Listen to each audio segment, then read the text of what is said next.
నిన్న మొన్నటి వరకు బిక్కచూపులు చూసిన రొయ్యల ధర ప్రస్తుతం ఆశాజనకంగా ఉన్నాయి. దీంతో రొయ్యలు సాగు చేస్తున్న రైతుల్లో ఆనందం వ్యక్తమవుతోంది.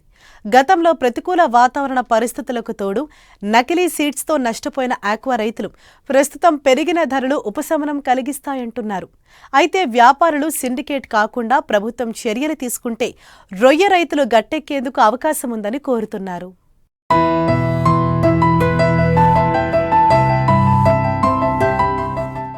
నెల్లూరు జిల్లాలో ఆక్వా సాగుకు మళ్లీ పూర్వ వైభవం మొదలైంది.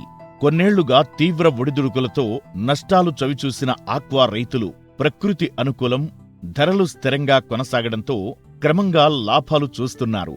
కొన్నాళ్ల కిందట వరుస తుఫాన్లు, ఓవైపు అనుకూలించని వాతావరణ పరిస్థితులు, మరోవైపు అమెరికా అధ్యక్షుడు ట్రంప్ ఆంక్షలతో ఎగుమతిపై సుంకాల బెడద కారణంగా ఆక్వా రైతులు ఎన్నో ఇబ్బందులు పడ్డారు.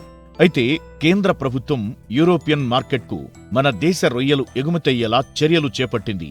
ఇందుకు సంబంధించి ఒప్పందం కూడా కుదరడంతో యూరోపియన్ మార్కెట్లో రొయ్యల ఎగుమతి ప్రారంభమైంది.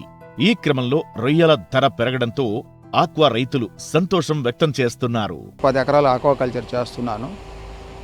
లాస్ట్ 2 years నుంచి ఆక్వా రంగం చాలా దెబ్బతిన్నది.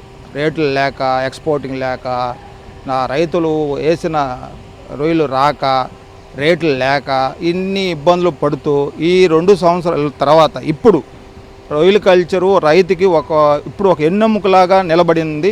ఈ బెనామీ ఇప్పుడు 100 కౌంట్ వచ్చి 270 కానీ ఉంటే రైతుకి ఒక 20 రూపాయల నుంచి 40 రూపాయలు మిగిలే ఛాన్సెస్ ఉన్నాయి. అదే 2 years బ్యాక్ అదే 100 కౌంట్ 220 నుంచి 230 రూపాయల్లోనే తటస్థంగా అటు ఇటు బ్యాలెన్సింగ్ చేస్తూ ఉంది.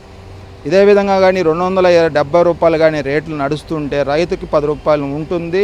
ప్రభుత్వానికి ట్యాక్సుల రూపంలో కానీ ఇంకో విధంగా కానీ బాగా రైతులు బాగా సాటిస్ఫై అవుతారండి.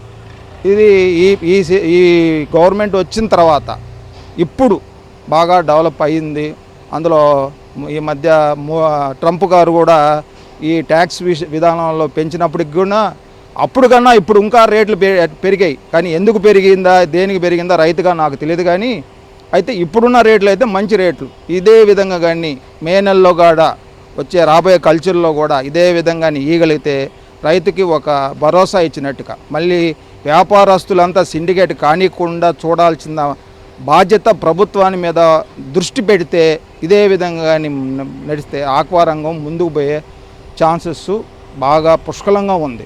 గతంలో యూరోపియన్ మార్కెట్కు మన దేశ రొయ్యలు ఎగుమతయ్యేవి. కానీ సాగులో యాంటీబయాటిక్స్ వినియోగం కారణంగా మన రొయ్యల కొనుగోలును యూరోపియన్ యూనియన్ నిషేధించింది. ఈ నేపథ్యంలో సముద్ర ఉత్పత్తుల ఎగుమతి అభివృద్ధి అథారిటీ రొయ్యల సాగులో యాంటీబయాటిక్స్ వాడొద్దని సాగు చేస్తున్న రైతులకు అవగాహన కల్పించింది. దీంతో యాంటీబయాటిక్స్ లేకుండా రొయ్యల సాగు చేస్తున్నారు. ఇటీవల కేంద్ర ప్రభుత్వం ప్రత్యేక చొరవతో యూరోపియన్ మార్కెట్ మన దేశ రొయ్యల కొనుగోలుకు ముందుకు రావడంతో ధరలు ఆశాజనకంగా ఉన్నాయని రైతులు చెబుతున్నారు. నేను ఒక 5 acres చేస్తున్నాను. ఇంత ముందు కంటే ఇప్పుడు చాలా రేట్లు బెటర్. అంటే ఆక్వాలో 260, 250 ఈ రేంజ్లో రేట్లు ఉన్నదంటే ఆక్వా బాగానే సాగుతుంది. దాని మించి రేట్లు డౌన్ అయిందంటే రైతులు చాలా కష్టాలు పడతారు. గతంలో చూసుకుంటే రేట్లు డౌన్ అవడం వల్ల కానివ్వండి చాలా నష్టపోయి ఉన్నారు రైతులు. ఇలాగే ఉంటే కంటిన్యూ చేస్తే మాత్రం ఆక్వా అభివృద్ధి చెందుతుంది. ఈ గవర్నమెంట్ వల్ల ఇంతకుముందు గవర్నమెంట్ అని చెప్పను కానీ ఇంతకుముందు దానికి ఇప్పుడు బెటర్గానే ఉంది.